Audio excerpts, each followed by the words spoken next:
ఇంట గెలిచి రచ్చగెలాలి అన్న నానుడు ఎమ్మెల్సీ దువ్వాడ శ్రీనివాస్కి అచ్చిరాలేదేమో. 6 నెలలుగా కుటుంబ కలహాల నేపథ్యంలో ప్రజాక్షేత్రం నుండి దూరంగా ఉండి ఆ సమస్యలన్నీ సద్దుమణిగి ఇప్పుడిప్పుడే రచ్చగెలిచిన ఆయనకి మళ్ళీ ప్రతిపక్షంలో ఉన్నటువంటి ఎమ్మెల్సీగా ప్రభుత్వం నుండి ఎప్పుడో 2 ఏళ్ల క్రితం పవన్ కళ్యాణ్పై అనుచిత వ్యాఖ్యలు చేశారని పోలీసులు 41A నోటీస్ను అందజేశారు. అయితే 2 ఏళ్ల క్రితం జరిగినటువంటి ఏదైతే సోషల్ మీడియా ప్లాట్ఫారంగా ఆయన చేసిన అనుచిత వ్యాఖ్యలు అయితేనేమి, అదేవిధంగా అనుచిత పోస్టులు అయితేనేమి, ఈ విషయాన్ని 2 ఏళ్ల తర్వాత ఎందుకు తనపై ఈరోజు 41A నోటీస్ జారీ చేశారని ప్రశ్నిస్తున్నాడు ఎమ్మెల్సీ దువ్వాడ శ్రీనివాస్ మనతో ఉన్నారు. చూస్తే కనుక ఇంటి గెలవకపోయినా కూడా ఇప్పుడిప్పుడే ఆ ఇంటి సమస్యలను సర్దుమనిసి రచ్చ గెలిచేందుకు చేస్తున్న పనుల్లో రచ్చ నుండి ఈరోజు పవన్ కళ్యాణ్పై చేసిన అనుచిత వ్యాఖ్యల కారణంగా పోలీసులు అరెస్ట్కి రంగం సిద్ధం చేసేందుకే 41A నోటీస్ జారీ చేశారన్నట్టు ఉదంతులు బయట. మీరేమనుకుంటారు? పవన్ కళ్యాణ్ విమర్శిస్తే పవన్ కళ్యాణ్ ఎవరు అసలు? ఏం విమర్శిస్తే ప్రాబ్లం ఏంటి?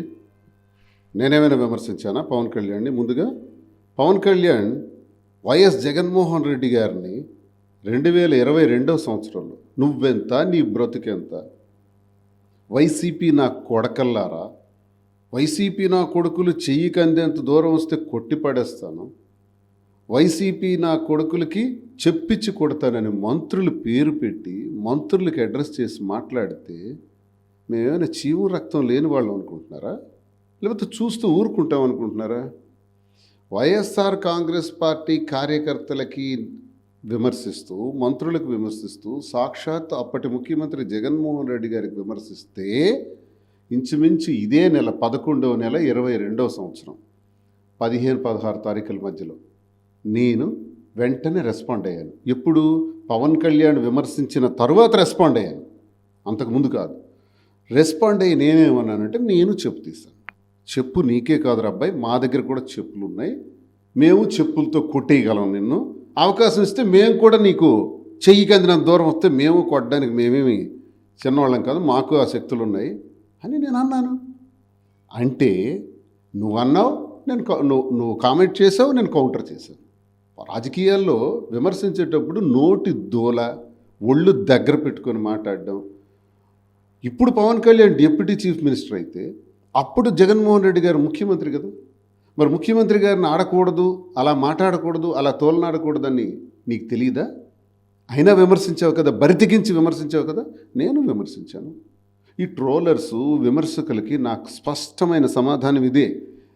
2 ఏళ్ల క్రితం నేను పవన్ కళ్యాణ్కి చెప్పు చూపించానని కారణంగా ఇప్పుడు అంటే ఇది 41 నోటీస్ అన్నది పాత చట్టం ప్రకారం. ఇప్పుడు కొత్త చట్టం ప్రకారం BNSS ప్రకారం అయితే 35 Clause 3 అంటారు దీన్ని. 35 Clause 3 నోటీస్ అంటే ఇంటిమేషన్ పోలీసు.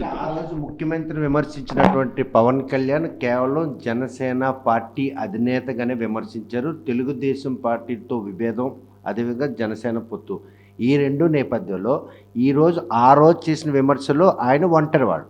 ఈరోజు కూటమి ప్రభుత్వం కొలువు తీరిన తర్వాత ఏదైతే సోషల్ మీడియా ప్లాట్ఫారంగా అనుచిత వ్యాఖ్యలు చేసిన వారిపై కానీ ఏదైనా అంటే వ్యక్తిగత దోషాలు చేయడం, అంటే కూటమి ప్రభుత్వం చట్టాన్ని క్రమబద్ధీకరణ చేసిన తర్వాత 2 ఏళ్ల క్రితం జరిగినటువంటి ఈ సంభాషణ ఎందుకు ప్రాతిపదిక తీసుకుంటారు? అధికారంలో ఉన్నారనే ఉద్దేశంతోనే.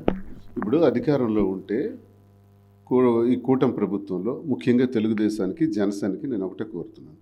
ఇప్పుడు నా మీద టార్గెట్ చేసి నన్ను అరెస్ట్ చేయాలని అంత కసి ఉంటే, అంత సరదా ఉంటే, నేను 5 సంవత్సరాలు అధికారంలో ఉన్నాను. అధికారంలో 2.5 ఏళ్ల పాటు ఎమ్మెల్సీగా ఉన్నాను. ప్రమారం 3 ఏళ్ళు. ఈ 3 ఏళ్లలో అధికార దుర్వినియోగం చేశానా? తీయండి. అవినీతి చేశానా? తీయండి. లంచాలు తీసుకున్నానా? లేదు భూ కబ్జాలు చేశానా? భూదందాలు చేశానా? ఏమైనా ఉంటే తీయండి అయ్యా. అది తీసి కేసు పెట్టండి అయ్యా. దాన్ని సిద్ధాంతపరం అంటారు. సిద్ధాంతపరంగా పార్టీలో నేను ఏమైనా అధికార పార్టీలో తప్పు చేస్తుంటే అవి తీయండి, వెలికి మీకు దమ్ముంటే తీసి ఆ కేసులు ఏమైనా నేను తప్పులు చేస్తుంటే అరెస్ట్ చేయండి, తప్పేం లేదు. 2 ఏళ్ల క్రితం పవన్ కళ్యాణ్ని నేను విమర్శించామని దిక్కుమాలిన కేసా? నేనేమి దువ్వాడ శ్రీనివాస్గా ఇది అడగట్లా, ఒక ఎమ్మెల్సీగా అడుగుతున్నాను. నేను కూడా ఈ గవర్నమెంట్లో ఇప్పుడు ఒక కౌన్సిల్ మెంబర్గా ఉన్నాను కాబట్టి, ఒక ప్రజాప్రతినిధిగా ఉన్నాను కాబట్టి, ఒక బాధ్యత గల వ్యక్తిగా, అపోజిషన్ పార్టీకి చెందిన వ్యక్తిగా వైఎస్ఆర్ కాంగ్రెస్ పార్టీ నుంచి నేను ప్రశ్నిస్తున్నాను. మీకు దమ్ము లేక నాకు ఈ 35 క్లాస్ 3 అంటే 41 నోటీసులు మీరు ఇచ్చుకునే దిక్కుమాలిన స్థితి మీకు ఏదో ఆపరించింది, మీకు చేత కాదు, మీరు మా మీద ఎటువంటి ఆరోపణలు చేసినా అవి నిజం కాదని దీనివల్ల రుజువైంది. ఇందులో కూడా ఒక లోపభూయిష్టం, ఎవరైతే మీరు చేసినట్టు విమర్శలకు మదన పడ్డారో ఆ కాంపొనెంట్ ఇచ్చిన ఫిర్యాదు కాకుండా వేరొకరు ఇచ్చిన ఫిర్యాదును ప్రాతిపదిక తీసుకుని ఇది 41A నోటీస్ ఇవ్వాలి. ఇప్పుడు నేను మీరు అడిగేదాని ద్వారా చట్టం కూడా ఒక ప్రశ్న నాకు వేయాలనిపిస్తుంది. ఒక సివిలియన్గా, ఒక భారతదేశ పౌరుడిగా చట్టంలో ఇలా ఉందా అసలు? నేను అడ్వకేట్నే. ఇప్పుడు నేను ఒక మాట అడగాలనుకుంటున్నాను. 2 ఏళ్ల క్రితం నేను చేసిన విమర్శకి ఇప్పుడు ఎఫ్ఐఆర్ అయ్యొచ్చా? ఫస్ట్ నాకు చెప్పాలి. నేను న్యాయస్థానానికి వెళ్తాను, న్యాయస్థానంలో తప్పకుండా నాకు న్యాయం జరుగుతుంది. ఇంత డిలే ఎఫ్ఐఆర్ చేయొచ్చా? కొన్ని కంప్లైంట్స్ ఇదివరకు ఏమైనా ఉన్నాయా? వాటిని ఏమైనా మీరు నమోదు చేయగలిగినారా? దానికి కంటిన్యూషన్గా మళ్ళీ ఇప్పుడు చేశారా? కాదే, ఇంతవరకు కంప్లైంట్స్ లేవే.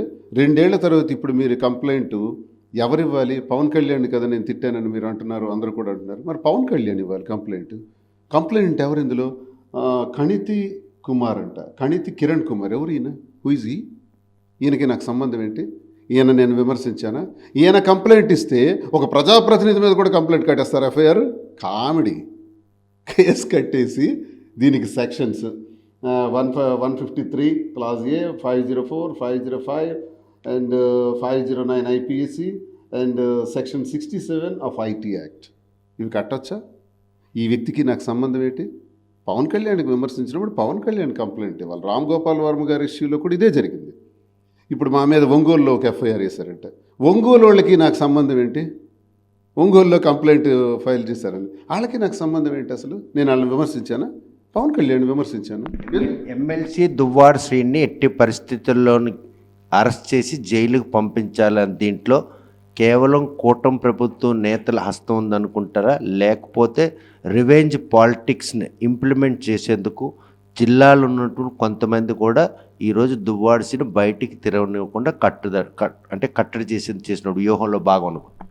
ఖచ్చితంగా ఇది పవన్ కళ్యాణ్ టీం ఏదైతే ఉందో వాళ్ళు స్థానికంగా అచ్చెన్నాయుడు వీళ్ళు పగపట్టి ఇది చేస్తున్నటువంటి కార్యక్రమం. దీనికి నాకు సాక్ష్యాధారాలతో కూడా నేను తెలుసుకున్న ఎవిడెన్స్ నాకున్నాయి. సరే, ఇప్పుడు చేశారు, చెయ్యని. నేనే చెప్తున్నా కదా, వీళ్ళు పెట్టినటువంటి కేసులకి భయపడిపోయో, అదిరిపోయో, బెదిరిపోయో, జడిసిపోయే క్యారెక్టర్ దువ్వాడ శ్రీనివాస్ది కాదు. ఉద్యమ నేపథ్యం నాది. 18 కేసులు ఈ అచ్చెన్నాయుడు, ఎర్రన్నాయుడే నాకు పెట్టించారు. మర్డర్ కేసులు కూడా నా మీద పెట్టించారు. ఉద్యమాలు చేసి ఢిల్లీ స్థాయిలో కదిలించిన చరిత్ర నాది. కాకరాపల్లి థర్మల్ పవర్ ప్లాంట్ ఇష్యూలో జైరాం రమేష్ రెస్పాండ్ అయ్యి ఆ పవర్ ప్లాంట్ని రద్దు చేస్తున్నామన్నారు. దానిని నడిపించింది నేను. ఆ రోజు నాతో పాటు 3 కాల్పుల్లో చనిపోయినారు, నన్ను అరెస్ట్ చేసినారు. పోలీస్ తూటాలకి ఎదురుగెళ్ళి ఆ ఉద్యమాలు చేసినటువంటి చరిత్ర నాది. ఒకసారి గతం గుర్తు చేసుకుంటే అర్థమవుతుంది వాళ్ళకి. కానీ నేను ఎందుకు చెప్తున్నానంటే, కేసులకు తప్పుడు కేసులు బనాయిస్తే, నన్ను జైల్లో పెట్టేస్తే నేను భయపడిపోతాను అని అనుకుంటే పొరపాటు. నేను ఇంట్లోనే కూర్చున్నాను, ఇక్కడే ఉన్నాను, ఏదైనా మీరు వచ్చి చేసుకోవచ్చు. కానీ నా ఉద్యమం ఆగదు, నా గొంతు ఆగదు.